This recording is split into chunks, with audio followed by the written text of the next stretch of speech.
Assalamualaikum warahmatullahi wabarakatuh pemirsa, selamat pagi. Senang sekali saya Agus Maulana kembali hadir di acara Bincang hari ini edisi 15 Desember 2020 hari Selasa ya pemirsa.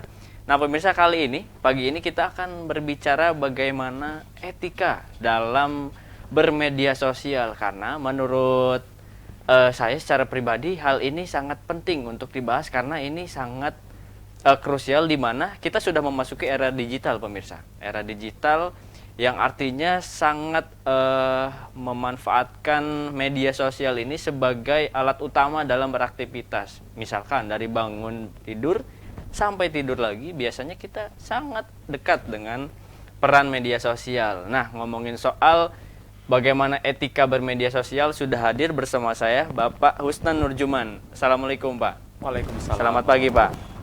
Sehat Pak ya? Alhamdulillah. Boleh Pak, sehat. disapa-sapa dulu pemirsa Ya, Selan TV di rumah. Selamat pagi, Assalamualaikum warahmatullahi wabarakatuh. Semoga pagi ini menjadi kebaikan buat kita semua. Amin. Nah ini Pak Husnan sebagai akademisi Untirta ya Pak, sekaligus pengamat komunikasi kehidupan beragama.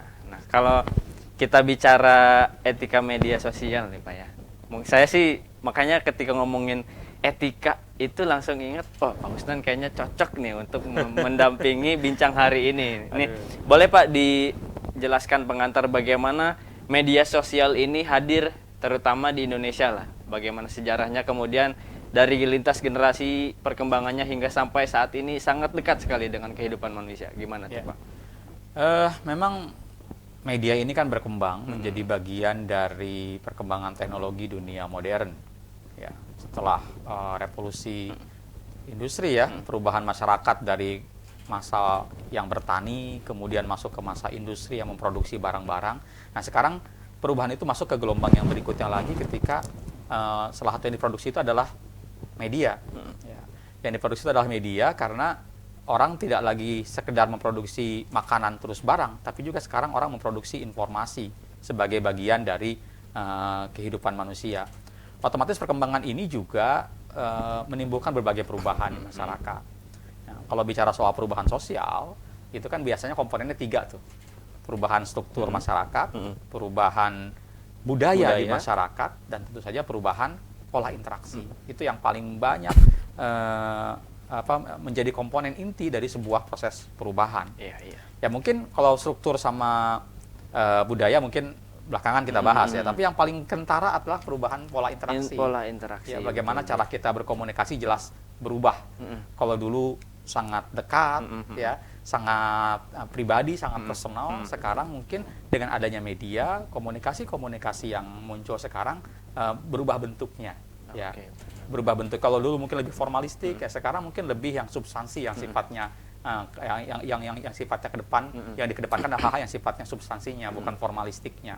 Contohnya saja, misalkan kalau kita bertemu dengan orang, menerima tamu atau menamui orang, kan kita berusaha pakai baju yang rapi. Nah, sekarang dengan adanya media sosial bisa dilakukan dengan video conference. Kadang-kadang kita berpakaian itu asal atasnya saja yang rapi, bawahnya pakai sarung, itu tidak menjadi persoalan lagi zaman sekarang. Gitu, ya. Itu salah satu perubahan pola komunikasi pola interaksi dalam masyarakat yang terjadi. Dulu kedekatan orang tua dan anak ya dipaksa harus dekat, bermain bersama, ya ngobrol di ruang makan, sambil makan tuh ngobrol. Sekarang dengan adanya media sosial mungkin waktu yang digunakan untuk hal-hal itu sudah berkurang. Malah lebih banyak dihabiskan dengan gadget, media sosial. Dulu orang tua masuk ke kamar anak untuk membangunkan anaknya pagi-pagi atau mengingatkan, yuk turun makan. Sekarang memanggil pakai WA, telepon ya, pakai WA dan turun.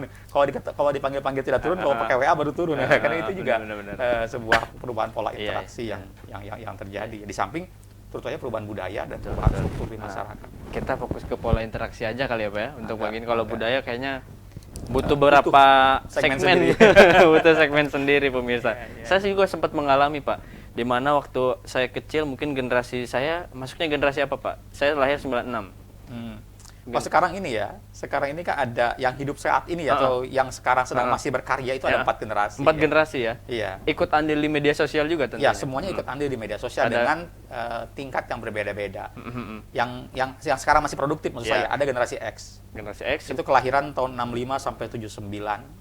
Berarti sekarang yang paling mudanya itu umur 40, yang 41, yang paling tuanya umur 51 ya, 55. sekitar itu ya, 54, 55, itu yang paling tuanya sekarang, berarti masih aktif ya, masih aktif. Nah ini generasi yang memang dia mewakili generasi lama sebetulnya, tapi dia juga bertemu dengan media sosial.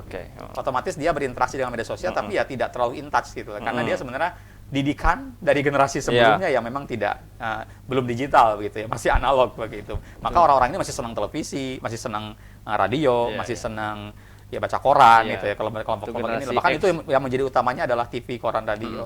Nah, generasi X itu ya. Ada generasi yang disebut generasi milenial yang pertama, yaitu generasi Y.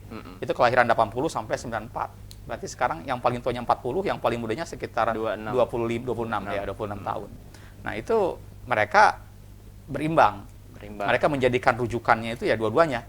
Ya media sosial, ya media konvensional, dan mereka membandingkan mana yang lebih.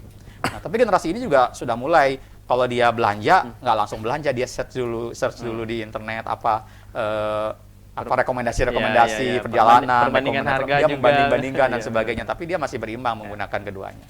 Nah, ada yang lebih milenial lagi, itu generasi Z ya. Itu kelahiran 95 sampai 2010. Nah, itu mungkin Mas Agus nih ya.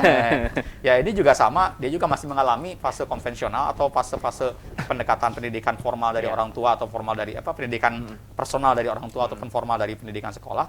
Namun dia lebih condong sangat in touch dengan media sosial, lebih banyak menggunakan media sosial sebagai sumber rujukannya. Nah, yang agak luar biasa adalah generasi Alpha yang lahir setelah tahun 2010.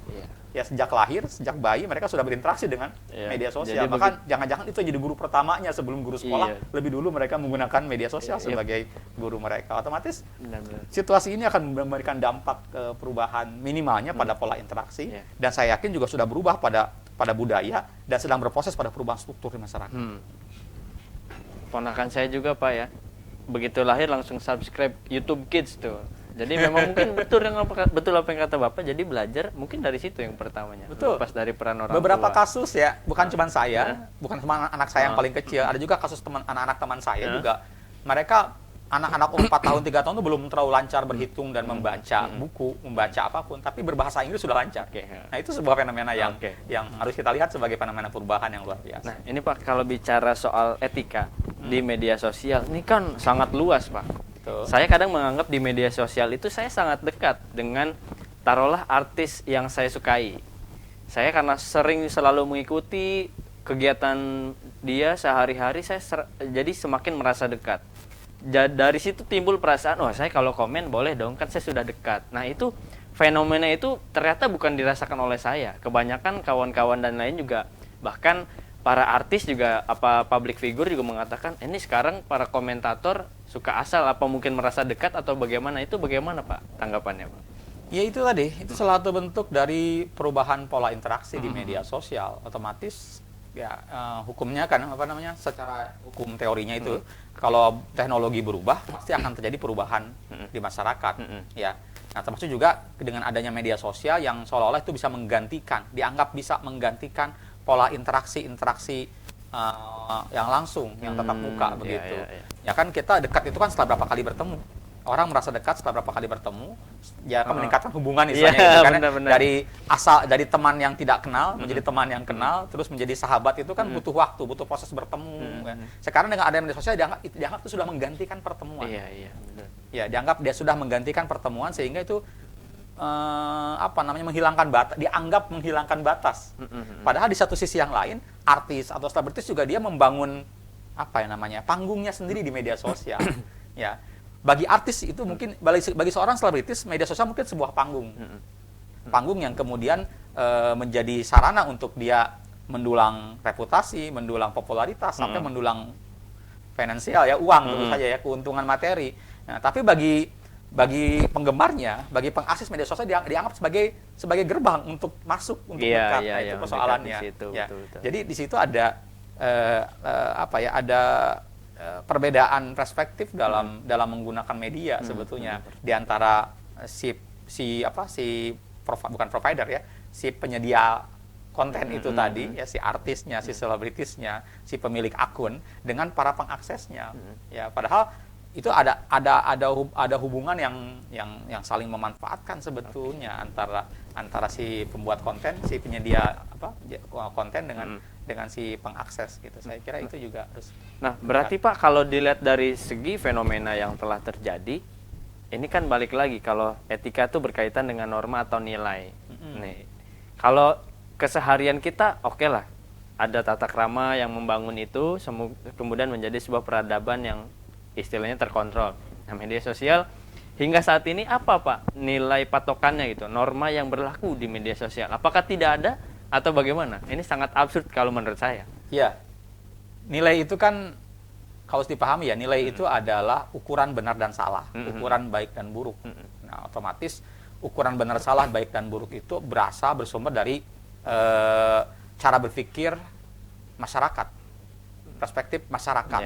Nah, apa yang menjadi rujukan landasan cara berpikir masyarakat? Yaitu tiap kelompok masyarakat memiliki perbedaan-perbedaan sehingga nilai yang dianut juga berbeda-beda.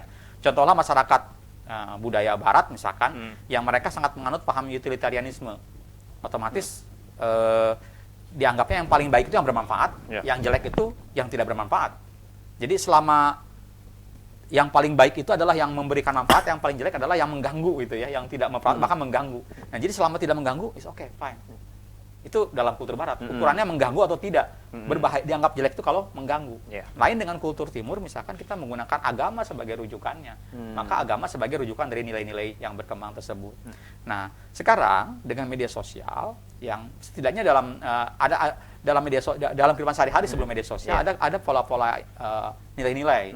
Misalkan nilai-nilai yang mengatur hubungan antara laki-laki dan perempuan. Nilai-nilai yang mengatur hubungan antara orang tua dan anak, atau yang lebih tua dan yang lebih muda. Bahkan ada pola yang mengatur hubungan yang lebih terpelajar dan yang di bawahnya. Itu kan antara profesor dengan mahasiswa itu kan ada ininya, ada pola interaksinya. Yang seolah-olah dengan adanya media yang digital dan sosial sekarang ini, itu keadaannya sudah tidak seperti itu lagi. Dulu dengan media konvensional, orang biasa komunikasi satu arah, ada satu sumber kepada banyak penerima. Sekarang semua orang boleh bicara. Maka akhirnya itu dianggap membangun sebuah euforia bahwa ini jadi egaliter semua.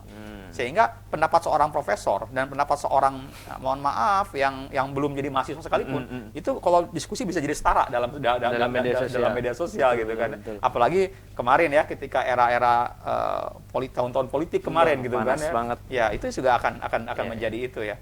Menjadi tidak jelas. Maka ini akan jadi perubahan, sudah terjadi perubahan. Nah, di mana nilai-nilai yang kemarin kita anut gitu kan, sopan santun kepada yang lebih tua, ya kan, terus juga menjaga hubungan laki-laki perempuan supaya tetap sesuai nilai sosial, ini sedang diuji. Nah, apakah kemudian berarti sedang diuji apa ya? Ya, sedang diuji. Nah, apakah kemudian masih bisakah nilai-nilai lama itu ya masuk ke dunia media sosial yang sekarang, atau kita mesti berpikir untuk membuat standar nilai yang baru yang sesuai dengan faktor-faktor dengan keadaan di media sosial. Karena kita pun juga mesti melihat di era feodalisme dengan era modern itu pun sudah berubah nilai. Dulu kan kita itu harus kalau ketemu orang tua harus tunduk, harus tidak boleh menatap, atau ada golongan-golongan bangsawan, ningrat dan orang rakyat biasa itu membangun pola interaksi. Itu hilang setelah masuk ke era modern misalkan, dari era feodal ke era modern. Nah, sekarang era informasi, ya jangan-jangan kita memerlukan kajian baru tentang nilai-nilai atau nilai-nilai baru benar salah di media sosial. Ya, walaupun secara norma, secara hukum sudah ada nilai yang pasti, yaitu ITE itu ya, undang-undang ITE untuk di Indonesia itu ada hukum formal yang itu saya pikir mewakili unsur nilai yang lebih universal. Tidak. Ini kan kalau bicara soal etika juga biasanya kita dididik, kalau saya masih mengalami itu Pak, diajar oleh orang tua bagaimana sopan santun, referensinya agama. Ya kan, referensinya selalu dikaitkan dengan nilai-nilai agama. Nah, sejauh ini di media sosial, apa Pak peran penting yang bisa dilakukan agama, atau peran penting agama dalam kehidupan di media sosial? Apakah ada pengaruhnya, atau mungkin kata Bapak tadi nilai ini tidak bisa masuk di dalam dunia media sosial? Bagaimana Pak? Tapi jangan jauh dulu Pak ya. Oke. Kita akan kembali pemirsa setelah pariwara berikut ini, tetap di Bincang Hari Ini.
terima kasih pemirsa masih di Bincang hari ini. Sebelum saya melanjutkan obrolan pagi kita, saya ingin mengingatkan kembali bahwa acara Bincang hari ini dan acara Sultan TV lainnya bisa disaksikan di web streaming. Website kita www.sultantv.co, di YouTube channel dan fanspage Facebook sultantv.co. Kita masih berlanjut ngobrolin soal ngobrolin soal etika dalam kehidupan media sosial. Ini bareng dengan Pak Husnan. Ini Pak Husnan sebagai pakar komunikasi ya, pengamat komunikasi kehidupan beragama. Tapi sebelum kita ngobrolin peran penting agama dalam media sosial, sudah berapa tahun Pak Bapak aktif di kajian agama ini, terutama komunikasi beragama? Riset pertama saya 2006 ya. Itu berapa tahun? 2006, berarti 14 tahun ya. Riset pertama saya terkait dengan komunikasi beragama itu 2006. Terus saya pribadi, terus juga sebagai dosen di UHAMKA waktu itu, Jakarta. Lalu 2012 mulai bergabung dengan tim penelitian di Kementerian Agama Pusat ya, meneliti berbagai isu, terutama sih lebih fokus pada isu-isu terkait dengan hubungan antar agama, antar kelompok dalam agama, juga undang-undang atau kebijakan pemerintah yang terkait dengan kehidupan beragama, lebih fokus di sana. Nah, saat ini saya sedang juga meneliti soal majlis taklim di mall-mall, fenomena majlis taklim di mall-mall, tapi agak terhenti karena pandemi mungkin. Benar. Kita masih dalam proses penelitian. Oke, Pak. Berarti sudah lama ya Pak, sangat maksudnya fokus di bidang agama sudah. Kehidupan beragamanya komunikasi kehidupan beragama. Berarti bukan bukan ngebahas soal agamanya ya, tapi membahas para pelaku agamanya. Nah, iya benar. Nah, kita kaitkan Pak dengan kehidupan media sosial saat ini. Bagaimana penerapan nilai-nilai agama di kehidupan media sosial? Apakah ini menjadi strategis untuk jadi ladang dakwah dan lain-lainnya, atau malah nilai-nilai agama tidak masuk sama sekali untuk mengatur kehidupan media sosial? Ya. Gitu. Media ini kan ada dua ya perannya itu. Pertama sebagai cermin masyarakat, cermin realitas ya. Kalau dalam bukunya Schumacher dan Riesya Mediating the Message itu disebutkan media itu pertama sebagai cermin realitas, kedua media itu sebagai agen konstruksi realitas. Nah, sebagai cermin realitas tentu saja media itu menggambarkan realitas yang ada di masyarakat. Ya, bahwa di media memang sudah terjadi perubahan pola interaksi, tapi juga tidak berarti peran agama menjadi hilang di situ. Karena media juga, atau terutama media sosial juga merefleksikan kehidupan sosial masyarakat terkait kehidupan beragama. Bahwa setelah reformasi terutama, ada tren baru yang luar biasa dalam kehidupan beragama di Indonesia, yaitu masyarakat berlomba-lomba kembali kepada spiritualitas. Mereka mencari bentuk-bentuk spiritualitas.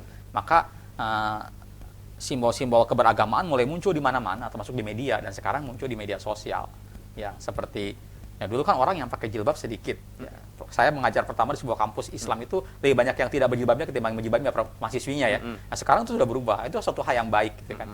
Ya, sekarang juga orang banyak sekali produk-produk media ya, sinetron, iklan yang membawa nilai-nilai dan simbol-simbol agama. Emang ini sedang ada tren di dunia termasuk juga di Indonesia ya, mungkin karena pengaruh kejenuhan juga kepada dunia modern atau apa gitu ya. Maka agama ini menjadi yang dicari kembali. Bahkan di beberapa kasus agama juga menjadi alat untuk meraih suara, meraih kepentingan ekonomi untuk politik misalkan. Agama juga dijadikan dalam ekonomi juga banyak bisnis banyak produk-produk yang menggunakan simbol-simbol agama untuk meraih keuntungan, karena memang agama masih memiliki pengaruh dan peran. Nah, itu kalau kita bicara bagaimana agama direfleksikan di media sosial sebagai konten. Tapi kalau sebagai nilai, sebagai norma perilaku ya, itu juga mesti kita lihat juga secara lebih mendalam ya. Karena nilai di media sosial itu memang berubah dalam pola-pola yang sifatnya formal ke egaliter ya, formal ke yang lebih bebas ya. Tapi secara substansi sebetulnya nilai-nilai itu tidak, yang nilai-nilai substansi, nilai-nilai universal itu sementara masih tetap diakui sebagai hal yang harus berlaku. Ya nggak boleh dong bohong, nggak boleh dong menjelekkan orang, nggak boleh dong menipu. Itu kan nilai-nilai universal, nilai-nilai yang substansi ada di semua masyarakat, yang itu juga sebenarnya masih berlaku di media. Orang juga punya pandangan jelek kalau ada yang berbohong. Betul. Ya, walaupun ternyata orang juga sangat suka kebohongan. Buktinya tiap ada informasi, ya mereka men-share, membagikan tanpa Share ngecek aja. itu bohong atau Iya. atau tidak. Nah, tinggal hal yang sifatnya apa ya tadinya? Sifatnya apa namanya teknisnya inilah yang mesti diatur. Kalau nilainya sendiri, kalau nilainya itu sebenarnya masih berlaku, nilai-nilai lama itu sebetulnya. Tapi ketika itu dimasuk ke media sosial, gimana caranya? Ada hubungan nggak sih? Connect nggak sih antara nilai lama dengan titik ini? temunya di mana Titik masih temunya, makanya perlu standar tadi itu. Nah, untuk Indonesia kan standarnya sudah dimunculkan. Normanya itu Undang-Undang ITE itu. Ya di situ jelas dong ada hukumannya dong bagi yang berbohong, ada hukumannya dong bagi yang menghina orang lain, yang menjelek mencemarkan nama baik, ada hukumannya. Ada hukumannya itu kan undang-undang itu kan bedanya sama peraturan. Kalau undang-undang ada hukumannya.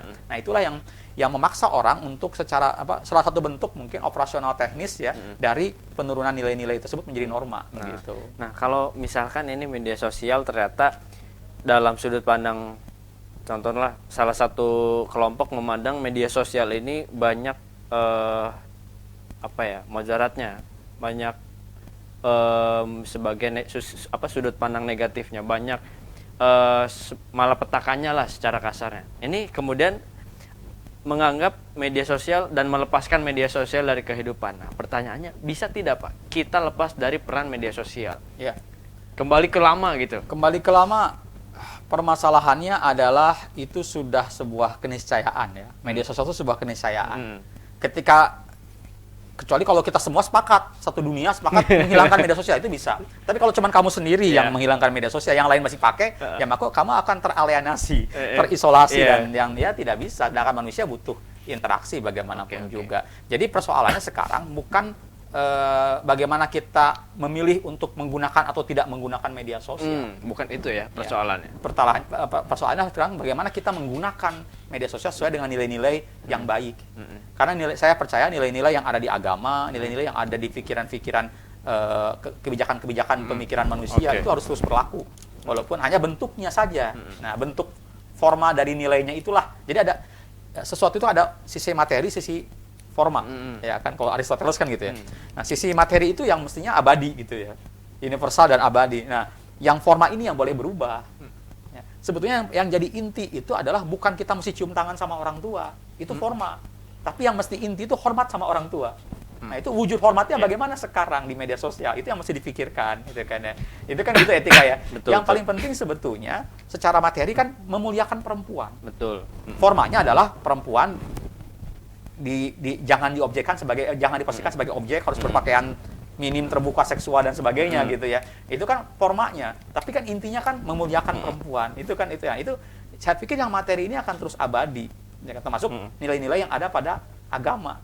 Gitu kan. Itu pun juga akan harusnya abadi. Cuman yang belum ketemu sekarang di media di era baru ini adalah diformalkannya bagaimana dalam bentuk teknisnya seperti ada. Betul. Sementara kita baru punya undang-undang ITE, tapi itu belum mengcover hal-hal yang semua masalah gitu ya. Semua masalah belum tercover, baru sebagian saja yang tercovernya. Nah, ini Pak, media sosial juga kan sekarang banyak disalahgunakan.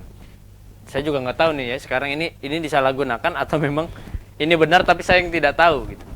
Ini menjadi tadi alat sebagai provokasi dan lain-lain, sehingga menjadi pemecah belah di NKRI ini sendiri. Nah, menurut Bapak, apakah media sosial juga sebuah ancaman untuk bubarnya sebuah golongan gitu Pak di kehidupan, misalkan taruhlah di Indonesia lah, mengancam kedaulatan atau mengancam kesatuan bangsa? Apakah seperti itu media sosial gitu saat ini? Saya kalau bicara soal media sosial, sebelumnya 10 tahun, 15 tahun yang lalu bicara soal media massa misalkan ya, saya selalu teringat dalam sejarah itu selalu ada sosok tukang sihir yang mendampingi raja. Ingat nggak? Oh, ya kan, iya, dalam berbagai kisah, bahkan kisah nabi-nabi ya, Fir'aun ada tukang sihirnya. Kayaknya namanya raja itu memiliki penasehat spiritual yang itu bisa membangun ilusi, baik ilusi bagi raja maupun ilusi bagi rakyat, bagi masyarakat. Nah, sekarang saya pikir struktur itu akan tetap ada, hanya bentuknya berubah. Kalau dulu tukang sihir itu maksudnya adalah memang ahli sihir gitu ya, yang mistis gitu, kemudian berubah menjadi ilmuwan, ya. Di era modern, di era pasca Renaissance sampai industri revolusi industri, mungkin ya yang mendampingi raja itu ilmuwan gitu kan, sampai munculnya bom atom dan sebagainya. Nah, sekarang kemudian eranya ada yang jadi tukang sihir itu media. Media inilah kemudian membangun ilusi, ya kan, dengan mengkonstruksi realitas kan gitu ya di masyarakat. Ya baik media radio, TV, koran dan sebagainya. Sekarang sudah berubah lagi. Jangan-jangan tukang sihir itu adalah yang bisa menguasai media sosial. Karena media sosial inilah membangun ilusi. Nah, jadi bagi saya persoalan media sosial ini bukan persoalan medianya, bukan persoalan tongkat sihirnya, tapi siapa yang pegang ini tongkat. Siapa yang pegang media sebagai senjata, man behind the gun, gitu kan? Orang di balik senjata ini yang menjadi persoalan. Karena media bagi saya itu netral. Tinggal siapa yang pegang ini media. Media itu menjadi alat yang sangat baik untuk kebaikan kalau digunakan untuk kebaikan. Tapi juga bisa menjadi alat yang sangat buruk kalau digunakan untuk kejahatan. Yang jadi persoalan adalah ketika para elit politik itu tidak mengecilkan peran nuraninya untuk menggunakan media bagi kebaikan. Mereka cenderung menggunakan media, bahkan tidak hanya media ya, sampai menggunakan agama untuk kepentingan politiknya. Nah, saat ini masyarakat kita kan sangat mudah disihir dengan isu-isu seperti itu, dan media itu cuma alatnya saja, hanya sebuah alat saya kira ya. Intinya apalagi misalkan contohnya dengan tren spiritualitas sekarang, harusnya ini menjadi sarana yang tepat untuk lebih mendesiminasikan, menginternalisasikan nilai-nilai agama lewat media sosial. Karena sebagian sekarang muncul dalam kajian saya muncul segmentasi baru masyarakat beragama. Muda, milenial, terpelajar, mapan, mereka bekerja, tinggal di perkotaan, tapi mereka butuh haus informasi agama. Dan akses mereka kemana? Ke media. Bahkan ketika mereka milih ustadz menghadiri sebuah pengajian, mereka tidak lagi menghadiri pengajian di kampungnya atau di komplek perumahannya. Mereka menghadiri pengajian yang jauh di tengah kota, yang besar, yang ustadz yang sudah sering tampil di YouTube. Nah gitu kan. Contohnya ini yang sedang saya teliti. Misalkan saya meneliti Nurul Iman, Block M Square misalkan ya, ada masjid besar di situ, ada pengajian besar di situ, dan mereka bukan orang situ yang ngaji, tapi dari mana-mana datang ke situ, dan kebetulan ustadz-ustadznya pasti sudah pernah tampil dulu, sudah punya akun di media sosial. Jadi beberapa kali itulah kemudian mereka datang. Sekarang ada pola interaksi, pola pengajian yang baru. Nah, harusnya agama bisa punya kans untuk menjadi media yang mendesiminasikan nilai-nilai agama. Nah, kalau ini kan sudah mau memasuki 2021 nih Pak ya. Semenjak apa tuh 2021? COVID. Oh, tahun. Bukan. COVID semoga udah nggak ada Pak di 2021. Mudah. Ya, amin. Ini kan kita sudah akan memasuki tahun 2021. Kemungkinan juga karena yang tadi media sosial ya sebuah keniscayaan pasti akan terus berinovasi, kemudian berubah dinamis lah ya, dunia media sosial. Nah, ini bagaimana kita menyikapi kehidupan ke depan, kan lintas generasi juga terjadi di media sosial. Nah, secara bijak menyikapinya bagaimana supaya kita terus berperilaku secara baik, entah itu di dunia nyata atau maupun di dunia maya, itu bagaimana caranya Pak? Boleh juga peran agama masuk di situ, gimana caranya Pak? Tapi jangan dulu jawab ya. Oke. Kita break dulu ya. Siap. Ngobrol offline dulu nih ya. Saya pengen banyak tanya juga. Oke, pemirsa, jangan kemana-mana, tetap di Bincang hari ini.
terima kasih pemirsa, masih di Bincang hari ini. Kita masih bicara bagaimana etika dalam kehidupan media sosial. Nah, tadi kita sudah ini kita sudah memasuki segmen terakhir apa ya? Kita ngobrolin bagaimana menyikapi peran sih Pak, apa ya?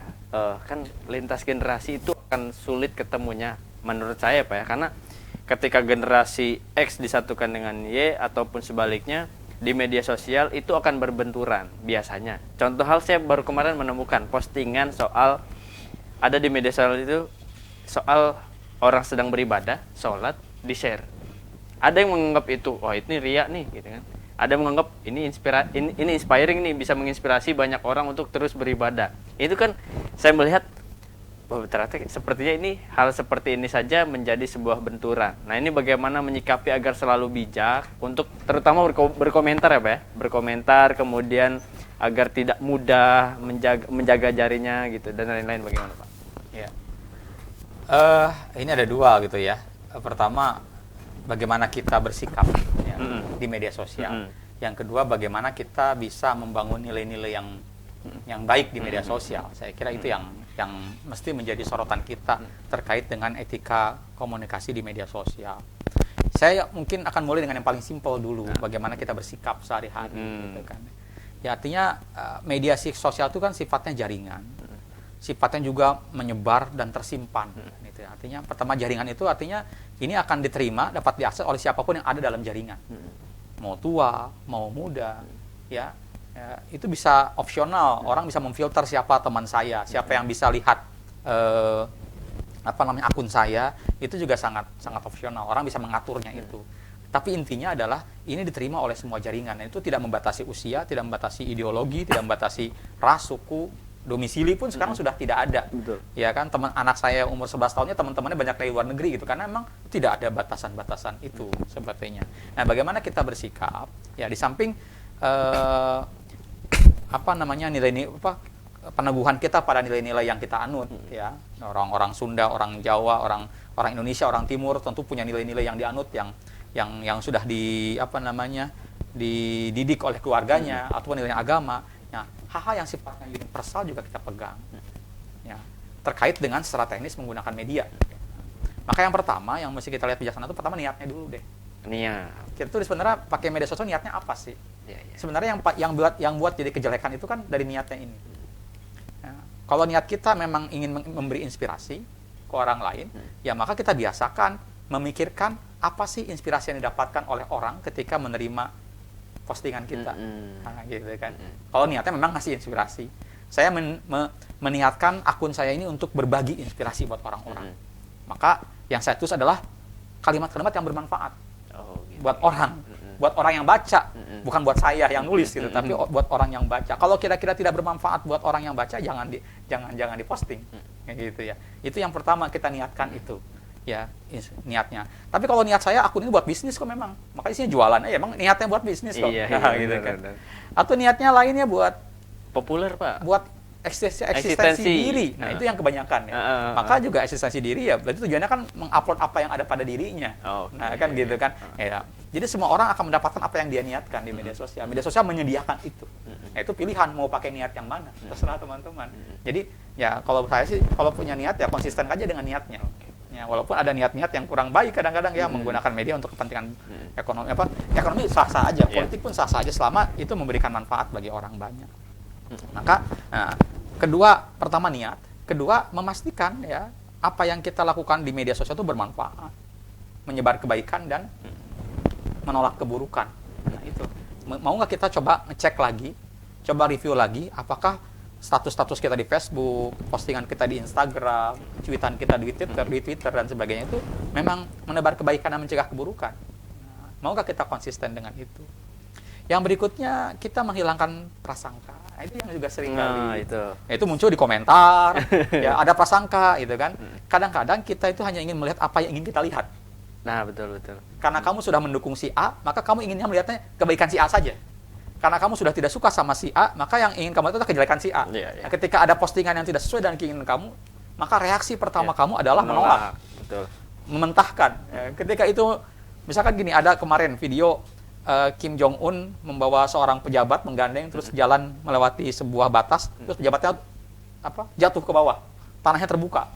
Ada postingannya, eksekusi koruptor, pejabat korupsi di Korea Utara ya. Pak. Orang langsung percaya, wah luar biasa ya cara Kim Jong Un bikin eksekusi bagi pejabat yang korupsi gitu kan. Padahal itu hoax kan. Padahal itu adegan yang lain yang diedit gitu kan. Nah, itu kan orang karena cenderung membenarkan dan membagikan.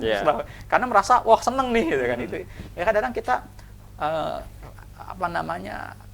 ketidaktahuan dan kepentingan, dua hal itu ya. Ketidaktahuan dan kepentingan itu mengalahkan ke rasa objektivitas pada fakta gitu. Pengamatan objektif kita kepada fakta itu yang menjadi persoalan. Maka kalau kita ingin bermedia sosial, kita mesti punya mental untuk menambah pengetahuan dan menghilangkan dari keberpihakan. Harus memiliki mental untuk menambah, selalu terbuka dengan pengetahuan dan bebas dari kepentingan atau keberpihakan dulu. Nah, ini sudah 3 tuh ya. Ya itu diantara apa sikap yang mesti kita lakukan dalam bermedia sosial. Pertama niat, kedua kita selalu berusaha menyebar kebaikan dan menolak keburukan, ketiga tidak tidak mengembangkan prasangka. Untuk tidak mengembangkan prasangka, ya kita mesti punya pengetahuan yang banyak. Karena orang itu berprasangka karena tidak tahu. Betul. Berprasangka ya sesuai literatur biasanya. Iya, prasangka itu muncul karena literaturnya sendiri masing-masing. Literatur saya bakal berbeda dengan literatur orang yang bacaan bukunya berbeda. Iya. Yang gitu kan. Ya kan nonton adegan, oh ini kafir ya, karena bacaan bukunya berbeda dengan saya. Mungkin lain ya, itu kan perbedaan itu terjadi tapi yang paling penting karena prasangka. Maka kalau tidak tahu, tunda dulu. Kan gitu kan. Kalau tidak tahu, tunda dulu. Jangan bereaksi dulu. Nah, itu menunda reaksi tadi, menunda kesimpulan, menunda reaksi. Nah, itu ujian besar Pak kalau di media sosial. Jadi persoalannya teknologi sudah berkembang pesat, tapi mental. Mental itu masih membutuhkan. Jadi kalau ada revolusi dalam industri, maka dalam mental juga mesti ada revolusinya juga untuk menyesuaikan dengan industri. Karena ketika sebuah senjata dipegang oleh orang yang tidak bisa menggunakan senjata itu, maka akibatnya kehancuran. Sama dengan media sosial. Kalau media sosial ini diterima oleh masyarakat kita tanpa mental yang siap untuk menggunakan media sosial dengan baik, walaupun dia profesor-profesor, walaupun dia dosen-dosen, isinya kan cuma gosip pada akhirnya. Karena nggak siap dengan media sosial gitu loh, dengan teknologi itu gitu loh. Harusnya dengan media sosial kan ilmu makin berkembang, kemajuan semakin tinggi, masyarakat yang bodoh menjadi cerdas, tercerahkan dengan media sosial, informasi jadi gampang diambil.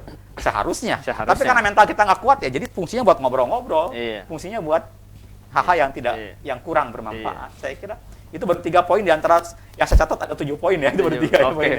Gitu. Nah, ini Pak tadi saya tertarik bagaimana proses mendidik dari anak ya Pak. Sekarang media sosial sudah berperan penting dalam dunia pendidikan, terutama. Tapi ada hal-hal yang berubah, kayak misalkan kata Bapak tadi belajar sekarang pakai celana pendek juga jadi karena sifatnya Zoom dan lain-lain. Kemudian anak juga begitu lahir sudah langsung dikenalkan dengan media sosial. Nah ini Pak, boleh sarannya kepada pemirsa Sultan TV, cara mendidik dengan media sosial itu apa? Kemudian kita harus memberikan perbekalan apa? Kan tentu tidak membebaskan sebegitunya kepada anak dalam hal memberikan nih udah tonton aja, ini belajar semua di situ, kan tidak seperti itu. Apa Pak yang harus dibekali kepada anak ketika diperkenalkan dengan media sosial? Kalau menurut saya sebetulnya yang paling penting dibekali itu bukan anak, Mas. Oh, bukan anaknya. Tapi guru sama orang tuanya. Bagaimana cara mendampingi anak yang menggunakan media sosial. Anak itu akan menyerap apapun yang ada di depannya. Jadi percuma meskipun gini jangan-jangan itu akan ini. Tapi orang tuanya siap nggak sih dengan pola belajar dengan media sosial sekarang? Siap nggak sih mengimbangi itu? Nah, itu yang menjadi persoalan. Tapi lagi-lagi mohon maaf, ini kan baru ya. Saya juga belum kita mesti banyak mendengarkan hasil penelitian-penelitian terkini dalam bidang pendidikan terutama. Nah, ini juga saya berharap betul kawan-kawan, para profesor, para ilmuwan, para akademisi di bidang pendidikan bisa merumuskan bagaimana cara mendidik anak di era media. Ini kan kelihatan sekarang nih. Sekarang nih kelihatan nih ketika pandemi kerasa banget ya. Orang mesti menggunakan media untuk online ya, media online untuk pendidikan. Ya. Dan hasilnya kan, kata orang-orang yang saya dengar, saya belum lihat penelitiannya, tapi banyak yang saya ajak ngobrol berkata tidak efektif, tidak ini. Saya pikir nggak mungkin nggak efektif, cuma belum ketemu caranya aja. Iya. Belum ketemu caranya. Bagaimana kita mendidik anak lewat media itu efektif gitu kan. Iya. Karena seharusnya logikanya dulu anak SD dengan sistem tatap muka baca satu buku. Dari gurunya dibagi-bagi di SD negeri ya. Iya, Kalau di SD swasta disuruh beli kan gitu Iya. kan. Nah, sekarang dengan media sosial, buku itu bisa diunduh dari mana aja. Gitu. Seharusnya lebih bagus dong. Iya, Tapi lebih- kenapa susah ya? Itu kan berarti ada teknis. Nah, itu saya tidak bisa jawab karena saya bukan pakar pendidikan. Oke. Tapi kita berharap mestinya pakar-pakar pendidikan mesti menemukan formulasi yang tepat bagaimana cara mengajar. Jadi bukan jauh sebelum kita membekali anak, sebetulnya masalahnya kita sendiri juga belum punya bekal Iya. yang cukup untuk mendidik anak yang menggunakan media sosial. Kita masih trial and error. Yang saya lakukan di rumah saya ragu untuk membagikannya di sini karena belum tentu juga ini sebenarnya Oke, betul. sudah bagus itu Masih ya. trial juga Masih ya. trial Nah. juga gitu kan, belum terbukti Trial, karena itu oke. harus diteliti betul, Oke. Mas. Nah Pak, ini kan kalau soal peradaban, bicara media sosial ini sangat berpengaruh. Kalau misalkan kehidupan kita di 2020, saya yakini ini pengaruh dari tahun-tahun sebelumnya. Oh iya, Ya kan? tentu saja. Nah ini bagaimana Pak prediksi ke depan? Kita nih di hidup 2020, di ke depan apakah sangat banyak inovasi-inovasi yang mungkin bisa mengancam atau juga menjadi sebuah peluang gitu? Bagaimana Pak tanggapan dari Bapak? Ya. Waktu saya beli HP ya, ternyata si petugas counter HP itu, teman-teman, itu sudah ganti HP setahun sekali. Saya aja tuh saya tuh tipe orang kalau punya barang tuh sampai rusak betul baru saya ganti. Gitu. Ternyata hukum itu tidak berlaku ya. Ternyata si tukang penjaga counter HP saja dia ganti HP-nya setahun sekali. Kenapa? Karena emang berkembangnya cepat, Pak. Hitungannya bukan tahun lagi, sekarang berapa bulan sudah ada yang model baru lagi. Jadi perubahan itu akan selalu terjadi. Jadi yang pasti abadi itu adalah ketidakabadian ya. Yang pasti abadi, yang pasti tetap itu adalah perubahan. Perubahan itu akan terus terjadi selama manusia tidak dicabut namanya ya anugerah berkehendaknya. Kan manusia itu kan keunikan manusia itu kan dia punya dia diberi anugerah itu berkehendak dan berkreasi. Itu akal itu kan alatnya, tapi sebenarnya yang jadi anugerah itu dia mampu berkreasi. Selama manusia berkreasi, selama manusia beranugerah, dapat anugerah untuk berkehendak, maka perubahan itu tidak akan pernah selesai. Terus selesai. Yang sekarang apa yang bisa kita lakukan ya? Kita menyiapkan mental untuk setiap perubahan itu. Ya, bagaimana mental itu bagi saya rekomendasinya apa? Yaitu dua ya. Dua hal. Kalau setiap perubahan itu selalu menyangkut setiap perubahan, bukan situasi perubahan ya. Bagaimana kita menyikapi perubahan itu selalu menyangkut dua hal. Pertama masyarakatnya, budayanya. Kedua strukturnya, regulasi pemerintahan itu harus kita itu kalau membuat regulasi harus mikirin jangan yang terjadi saat ini, tapi sudah berpikir untuk yang ke depan, gitu loh. Kita nggak bangun jalan karena sekarang rame. Nah, tingkat keramaiannya berapa? Harusnya sudah terpikirkan 10 tahun lagi tingkat keramaiannya berapa, maka jalan itu dibuat untuk keramaian 10 tahun yang akan datang, gitu kan? Seperti itu caranya. Maka regulasi soal media, regulasi soal pendidikan, regulasi soal apalagi ya soal ekonomi, ya itu sudah harus bisa memprediksi yang tadi 10 tahun yang akan datang. Nah, yang kedua selain regulasi yang struktural tadi itu juga masalah masyarakat, penggerakan di masyarakat, pendidikan di masyarakat, ya sebagai terutama aktor-aktor yang sangat terlibat dalam perubahan sosial, NGO itu civil society, itu kan lembaga-lembaga pendidikan, lembaga-lembaga dakwah, lembaga-lembaga agama, lembaga rohani dan sebagainya itu juga bisa mengambil peran untuk menyiapkan diri dari perubahan-perubahan di masa yang akan datang. Ya kalau sebenarnya ada sebuah lembaga Islam baru berhasil mendirikan TV. Sekarang ketika TV-nya didirikan, orang sudah berubah ke media sosial. Jadi kan harusnya itu sudah ini ya. Saat ini ya kita apapun kan misalkan kita mau berziarah ya menghadiri sebuah takziah gitu kan. Kita nggak hafal dong, nggak semua orang bisa hafal doa kubur ya, doa berziarah atau doa sholat jenazah. Pasti kan langsung buka. Reaksinya anak sekarang kan langsung buka handphone, langsung buka gadgetnya, dicari apa sih doa sholat jenazah gitu kan. Nah itu kan kalau tiba-tiba dicari nggak ada, wah kan gimana? Nah, sekarang kita sudah ada kok sekarang ya. Kita berusaha menyiapkan ke depan apalagi perubahan teknologi dan kita harus segera secara cepat, kreatif dan intinya cepat ya. Cepat itu untuk berubah. Jadi kalau kata Darwin itu yang bertahan itu yang bisa berubah. Teorinya evolusi Darwin itu kan. Kenapa dinosaurus hilang? Karena dinosaurus tidak bisa berubah, tidak bisa menyesuaikan dengan perubahan iklim cuaca. Nah, itulah yang terjadi. Baik. Jadi tetap siap berubah. Siap berubah. Pemirsa, itu kuncinya untuk apa ya? Kalau berat era digital tuh perang atau memang kita harus ikut andil mensukseskan era digital, Pak? Kalau menurut saya melihat era digital perang sih, Pak. perang dengan perubahan-perubahan yang ada gitu. Kita harus bertahan. Tergantung hidup. Mas. Kita Gitu ya? posisinya menjadi pemain atau jadi penonton. Oh gitu ya. Gitu. Kalau jadi pemain ya itu kita memang harus siap bersaing dan menciptakan perubahan-perubahan yang baru. Tapi kalau sebagai penonton posisinya bagaimana kita bertahan di tengah perubahan. Nah, gitu. Tergantung. Harapannya kita yang masih penonton ini ya masih konsumen ini ya bersiap menyiapkan diri kita untuk berubah menjadi provider, menjadi penyedianya. Baik. Itu yang harus di. Baik. Terakhir Pak, ini closing statement. Bagaimana beretika lah dalam kehidupan media sosial kepada pemirsa Sultan TV, silahkan. Baik. Pemirsa Sultan TV, di era perubahan seperti saat ini, yang paling penting yang bisa kita lakukan adalah menyiapkan mental kita, ya, meluruskan lagi niat kita, menyiapkan mental kita untuk setiap perubahan. Ya, hal terbaik itu adalah bagaimana kita sebesar-besarnya bisa memberikan manfaat bagi sebanyak-banyaknya orang. Nah, itu saja yang menjadi tolok ukur dasar yang universal bagi semua nilai-nilai etika. Tidak masalah apakah itu media lama, media baru, media sosial, selama kita berpegang pada sejauh mana kita menjadi bagian dari yang memaslahatkan, bermanfaat bagi orang banyak, insya Allah berarti kita akan baik-baik saja.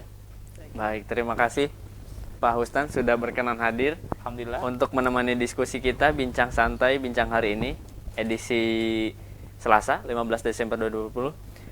Setelah ini akan ada terus ya Pak ya, aktivitas atau ngobrolin soal ini juga. Iya, ini bulan ini yang sudah yang kelima ini. Yang kelima. Iya, nanti ada berikutnya di Kalimantan Timur. Oke, baik. Sukses terus ya Pak ya kegiatannya. Sehat selalu, jaga kesehatan. Nah pemirsa, itu dia bincang hari ini edisi Selasa. Bagaimana cara kita beretika di media sosial memang sangat penting untuk diterapkan. Karena tidak dipungkiri juga media sosial juga akan berkaitan dengan dunia nyatanya gitu, seperti itu. Jadi ya itulah yang bisa kita obrolkan. Di lain waktu mungkin kita bisa bertemu lagi ya Pak ya. Kita bicara juga bagaimana proses komunikasi dan lain-lain sebagainya.